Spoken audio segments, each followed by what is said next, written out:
13 अप्रैल 1919 भारत के इतिहास का एक ऐसा तारीख जिसे याद करते ही रोंगटे खड़े हो जाते हैं। यह वह दिन था जिसमें भारत के निहत्थे लोगों के ऊपर गोली की बरसात कर दी थी। कुछ ही देर में हजारों लोगों की मौत हो गई क्योंकि अंग्रेजों ने भागने वाला रास्ता ही बंद कर दिया था। पर एक सवाल उठता है, आखिर अंग्रेजों ने भारत के लोगों के साथ ऐसा क्यों किया और जनरल डायर थे कौन? कैसे एक घटना ने पूरे भारत को हमेशा के लिए बदल कर रख दी? तो चलो इस घटना को हम शुरू से समझते हैं।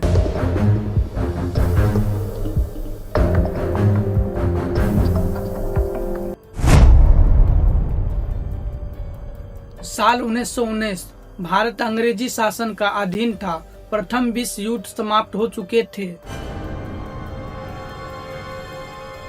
और युद्ध के दौरान भारतीय लोग अंग्रेजों का साथ दिया था और भारत के लोगों को यह उम्मीद था कि युद्ध के बाद हमें हमेशा के लिए अंग्रेजों से आजादी मिल जाएगा।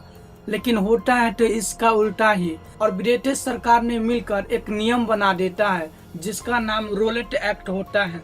और रोलेट एक्ट को लागू करते ही भारत के तमाम लोगों को जेल में डाल दिया जाता है। पर एक सवाल उठता है, आखिर रोलेट एक्ट था क्या जिन्होंने भारतीय लोगों को जेल जाने पर मजबूर कर दिया था? अंग्रेजी हुकूमत ने रोलेट कानून जारी किया जिसके तहत तो देखो, रोलेट एक्ट अंग्रेजों द्वारा लाया गया एक कानून था जिसमें किसी भी व्यक्ति के ऊपर शक के आधार पर ही गिरफ्तार कर लिया जाता था। और इस कानून के तहत किसी भी व्यक्ति को एक बार भी गिरफ्तार कर लिया जाते थे तो उस व्यक्ति को कभी भी बेल नहीं मिलता था और वो उम्र भर उस जेल में ही बिताते थे। और रोलेट एक्ट के अनुसार भारत के 2 बड़े नेताओं को गिरफ्तार कर लिया जाता है, जिसके वजह से पूरे भारत में अफरा तफरी मचने लगता है और इस बात का खबर पूरे भारत में फैलने लगता है, जिसके विरोध में भारत के हजारों लोग मिलकर अमृतसर के जालियांवाला बाग में एक शांतिपूर्ण सभा रखा। हजारों मासूम लोग रोलेट एक्ट के अन्याय के खिलाफ शांति से अपनी आवाज उठाने आए थे। हम चाहते थे कि सरकार रोलेट एक्ट को वापस ले। हमारे नेताओं डॉक्टर सैमुअल किचलू और डॉक्टर सत्यपाल मलिक और ये शांतिपूर्ण सभा का खबर ब्रिटिश सरकार के पास पहुंच जाता है और इस बात की खबर जानते ही जनरल ओ डायर ने जनरल आर डायर को गोली मारने की अनुमति दे दी। और तभी जनरल आर डायर ने अपने पूरे सैनिकों के साथ अमृतसर के जालियांवाला बाग पहुंच जाता है।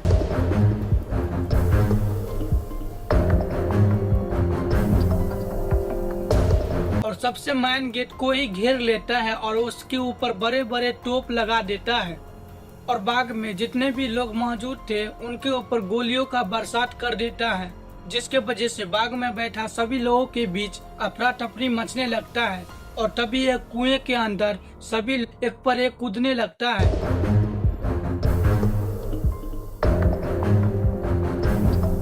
जिसकी वजह से कई लोग तो उस कुएं में दबकर मर गया और इसी तरह हजारों लोगों की मौत हो गई। और आज भी अमृतसर के जालियांवाला बाग में गोलियों के निशान दीवारों पर है।